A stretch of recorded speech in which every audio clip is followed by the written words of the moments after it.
Hello everyone, JaRetro here, and today I'm going to try something different.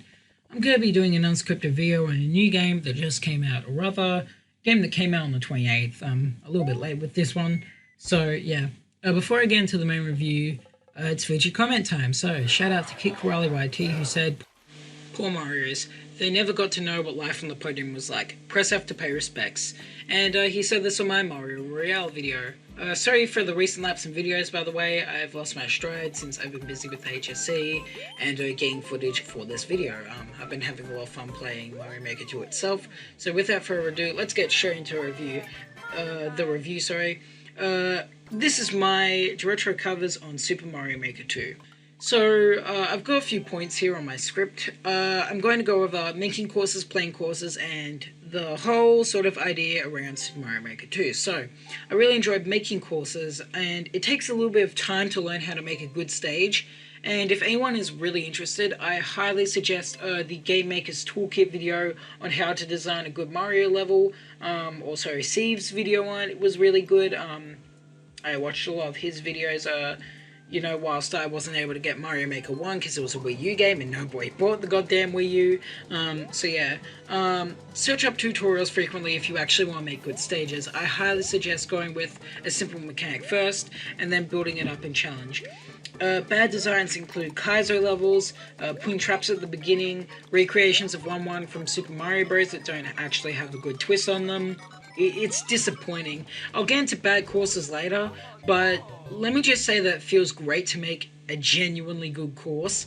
Funnily enough, one of my courses has 640, actually around 700 plays. I should probably look up how much it actually has.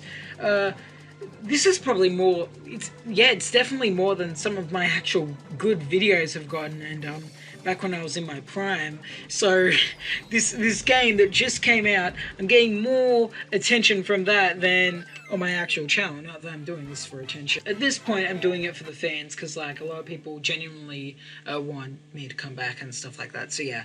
So I've gotten more views on my Mario Maker 2 courses than on my YouTube videos, and same with, comments and likes and that, and, that speaks volumes about the community on Mario Maker, how it's a little bit more tight-knit than on YouTube, of course, because it's been out for a lot less. I think that, attributes to the fact that it's a lot easier to get attention when the pool is slower, or smaller, rather. Not necessarily slower, because Mario Maker's community has been gaining, Mario Maker 2's community has been gaining a lot of steam recently. So yeah, it's unfair to compare them, but I mean, it's true. In terms of playing courses, the speedrunning aspect is actually extremely fun. It really helps that the game to play is, fluid, and, a lot of other stuff. I really like how you have the selection of, the 5 different courses, and I've kind of played every game. I've, of course, reviewed Mario's 1, 3, and World. I've played New Super Mario Bros. Wii, which is functionally identical to you, and I basically mastered 3D Land, which is comparable to 3D World, but not exact. I really love 3D World's physics. It's just a fun feeling game style, so yeah. You can comment on courses, but mostly just kind of generic messages. I like to give specific feedback because it actually gives, people a good idea of what to, how they can improve, what traps were bad, people managing a good difficulty curve on the actual course. So be sure to comment in detail if you ever pick up this game. I'm hoping that most of the people actually do pick up this game. I'll show off some of my courses towards the end. I'll include some IDs, so yeah. In my opinion, the Endless Challenge on Easy is the best way to casually experience a bunch of, random courses back to back to back. Because there are genuinely a lot of good courses. I recommend browsing the popular section and, looking courses up on Reddit, because that's a place, because, people who generally, visit Reddit are really willing to make a good course to get out there, because, everyone wants them upvotes. So, yeah. Going back to the idea of bad courses and that, if you sort by new, which, I mean, as soon, like any sort of rare that hears sort by new immediately probably perked up in the audience there. If you're one of the, alpha grade legends that sort by new, it's nothing like Reddit. You'll end up seeing trash in you. Actually, it's exactly like Reddit in that aspect. So yeah, you'll find a lot of trash in you. If you do find a flawed stage, comment at the spot of the flaw and tell the creator what they did wrong. Usually a bad course is either ridiculously hard with a bunch of Kaizo traps, and not like a well-designed Kaizo course that's kind of hard. I mean, thwomps at the beginning, pixel perfect jumps, yeah, just generally annoying traps that, don't have any coherence with the stage. All the stages really, really easy, and it's a complete blast, and they don't patch exploits or something. It's not that the courses are hard, it's just that they're unfair. And then you have stuff like endless mode, and easy is really fun because you can go through a bunch of courses one after the other. I'm on 80 course streak and I'm having a lot of fun experiencing some of the more hidden courses. And I mean, normal is also great because it's a little bit more challenging, especially for, someone like me. Like, I love breezing through a bunch of easy courses. It's stressful, you come home after a few days of school. School's out for the term, actually. That's pretty nice. For a couple of weeks, actually. So that means I have, a chance to breeze through a couple of Mario Maker levels and that. And, I can just pull out my Switch, sit in bed, lie down, and just, make a couple of Mario Maker levels, get the speedrun record, and yeah, you can just casually play through. But normal mode, it's also a good challenge. So when you're sitting up and you're like, okay, I really want something a little bit more challenging, a little bit more stimulating. I want to actually, play something with a little bit of oomph to it, a little bit more. Oh, I actually have to think about where I jumps. I actually have to look before I leap and stuff like that. You play normal mode. Expert and super expert is where Mario Maker 2 tends to give out those really shittily designed levels that a 5-year-old Fortnite players probably made by just spamming a bunch of random blocks. Whenever there's like a pool of user-generated content, you're going to always have the little kids pissing in the pool to really stink up the community or whatever. I know where I was going with this, but like, there's always going to be those bad levels out there that aren't that good. And there's also poorly designed Kaizo levels. The poorly designed, sort of poorly balanced rather courses that don't really have any merits. Story mode is kind of fun. I mean, it's Nintendo Showcase courses. I really didn't like the courses where you had to that took place in ghost houses, because I really don't like puzzle stages. It's fine. It's great for new course makers, for newbies, to get an idea of the level layout, what they should do, how they should present challenges in orderly fashion in order to not spam 50 thwomps at the beginning. You know who you are, you sadists. God damn it! I'm sick of seeing these people on expert. Oh man, I don't even play expert because like. It's just going to be a bunch of people spamming traps just to get a low clear rate just to appear on Endless. And then Nintendo probably knew this because they give you 15 lives as opposed to 5 on Expert. So they probably knew that it was poorly designed. So story mode is there for, budding designers to get their hands on it. So yeah. And, the multiplayer is trash. Like, it's okay. I really want to, invite some friends over. So, I'll download a bunch of courses and me and my mates can, go through a bunch of courses as a 4-player team and that. It's just the online is trash. Like, you have Nintendo Switch Online, using peer-to-peer connections, and that's fine for one-on-one games. You'll get, but, the laggy asshat on the other end. But when that laggy asshat is dragging down the entire group and the whole game feels like it's running at 5 frames per second, it really hurts the experience, and I'm sorry, no amount of competitive multiplayer, no matter how great it is, no matter how much it mirrors New Super Mario Bros. Wii's multiplayer, which even though it's, really cumbersome when you have 4 players, I really still like it, because, it's just the lag and my shitty ass NBN internet, and stuff like that. I really didn't care for online versus. It just wasn't a fun time with all the lag. Like, I love the competitive aspect. I love being able to go up against 3 other randoms online and just flaunt my Mario skills, even if I'm comparatively average towards, compared to a lot of the other people online. It's just, I think I'm the best, Mario player, around, but, like, not ever. I get stomped on online, so yeah. So it's laggy. Local multiplayer, I did have some fun. I showed my levels off to Dad. It was kind of fun. He was like, "Oh, set up your Switch on the big TV. Let's see the graphics in that." And we played some Mario 3 levels, so that was a good showcase of the graphics. No, in all seriousness, I think the courses we played were some of my courses. At the time, I only had 2 out. I currently have 7. I had a Mario 3D World stage that was pretty good, and a Mario U stage. It was kind of fun seeing Dad bumble about, not really knowing what to do and pointing in the right direction.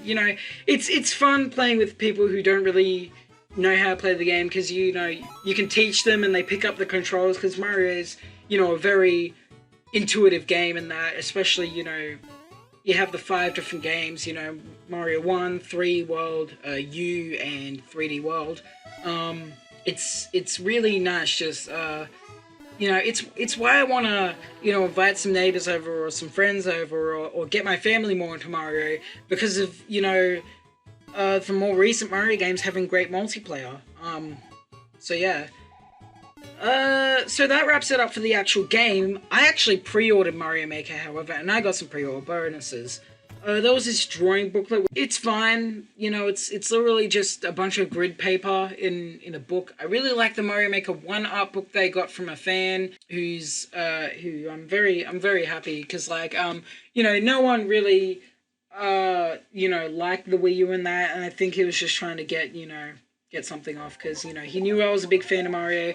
And I got the Mario 1 art book, which I think is a lot better as, this souvenir of Mario history, as opposed to Mario Maker 2 drawing book, which is just a bunch of shitty grid paper. So it's there. I'll sell it when it becomes a collector's item. I'll keep it safe. But what I really like, now here's what I really like, the stylus though. It's one of the best capacitive screen styluses I've ever seen. Capacitive meaning, the screens that detect the static from your finger, and it's used on, iPhones, Androids. Of course it's usable on Nintendo Switch, or otherwise Nintendo won't package as a pre-order bonus, if you know what I mean. So yeah, it's essentially the best phone stylus I've ever owned. The make is great. I love that it's made out of metal, so no matter where you hold it, the static charge is passed on, as opposed to some styluses where you have to specifically grip the end. And yeah, and it feels more like a ballpoint pen than just like a flat, because, like, a lot of other phone styluses are flat. This one has like a really pointy kind of outward facing ballpoint, and it feels really good. It feels like a 3DS stylus, which, as someone who's always been chasing phone styluses to have that 3DS experience on, a phone for mobile gaming, it's really, really nice. So, and like, with these smaller, more concave, well, not really concave, they're still convex, outward. With these, flatter phone styluses, the metal, I think I scratched my old phone with the metal using an old phone stylus, and then after that it broke. But the make on this one, it's amazing. I love the Mario Maker 2 stylus. It's, like I said, the best phone styluses I've ever owned, and I'm really happy I pre-ordered the game just for that. I don't even care about the Nintendo Switch Online. It's a damn great collector's item, and a great phone stylus, and someone who, really likes Mario Maker 2's design and having all the print on it, it's great. So yeah, in conclusion, I've been having a lot of fun with this game. I highly suggest you guys pick it up. I think it's a great design tool for, upcoming designers, people who want to get into game creation, or people who just like, the level design of Mario Maker, or, people who've played, uh, Super Mario Bros. X, which was a great fan game that, you could design levels in. It's a great creative tool, it's a great creative outlet, it's fun if you like playing Mario levels, it's fun if you like design, it's just a casually fun game as well, You can just make your own levels, you can play other people's levels, and that's really all you need. All this extra stuff, they didn't need to add this, but it just sweetens the game experience that much more. I love endless mode because it gets me out there and, playing other people's courses. I like, Course World in general because it lets me, play, new courses from, budding designers or, people who don't really know how to design. I can just leave a comment and tell them, what they did wrong in that. I kind of like the multiplayer, especially offline, because I get to, tell people what I like about this game, and I get to let other people test my courses and see how it plays in 4-player or 3-player or 2-player. Not just me being solo, being a Larry Lonesome, and just sitting there, not being able to really play with friends. And I'll invite some friends over, and maybe we'll make a Let's Play on it. I don't know. Let's Plays left and right on YouTube are coming up for this, because there's such... Even the user-generated content alone is enough content to pack into this game. But then you have, the endless mode and all the multiplayer and all the story mode and stuff like that. And, I would half expect people to speedrun the story mode. So yeah, you have that aspect. And, it's great for noobs who are getting, I'd be very happy if people were introduced to the Mario series through Mario Maker 2. Specifically the story mode. I'd much rather people get introduced via something like New Super Mario Bros. Or Super Mario 3D Land, or I guess World. But this game is fine for a first entry point. But who hasn't played a main series Mario game? Noobs, that's who. Filthy casuals and that, need to, get off Mario Kart and, look at where the series originated and, that sort of stuff.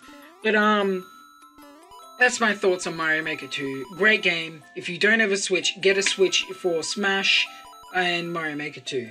And Mario Odyssey. Breath of the Wild. Who doesn't have a Switch in 2019? Jeez. I guess people who are more faithful to the consoles, I don't blame them. They're doing pretty good as well. I just wish that, more people come out with great Mario Maker 2 courses, just so I can keep playing away in that. And even if they're ridiculously easy noob courses, I still have fun. So yeah, get Mario Maker 2. I'll put some courses up on the screen. I have a couple of themed courses. I also have a couple of courses themed around speedrunning, my 30-second challenge series, and just some miscellaneous courses as well. Be sure to go play them. The IDs are on the screen. And yeah, I hope you all had a good time watching. Do the usual, like and subscribe, of course, whatever. Have yourselves a fantastic night and take care.